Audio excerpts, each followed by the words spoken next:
كنت تعبانة، وبفضل ربنا سبحانه وتعالى ثم انتم ودعواتكم ربنا كرمنا يعني، وقمنا من الوعكة الصحية دي الحمد لله. على كل حال هنعمل بقى صنف حلو النهاردة، سهل كده وبسيط، ومقاديره بسيطة جدا، مش هنكلف نفسنا اي حاجة، وهتبقى حاجة جميلة موجودة في البيت.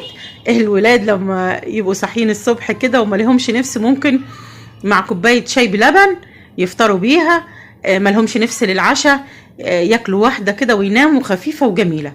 يلا نسمي الله وندخل على المقادير ونشوف هنعمل ايه. في بولة على جنب هنحط كوباية من الحليب وتكون دافية، وعليها كمان كوباية من السكر، سكر حبيبات عادي. هنضيف عليهم معلقة ونص، معلقة كبيرة ونص خميرة فورية، ومعلقة صغيرة من الملح. بالراحة واحدة واحدة، مفيش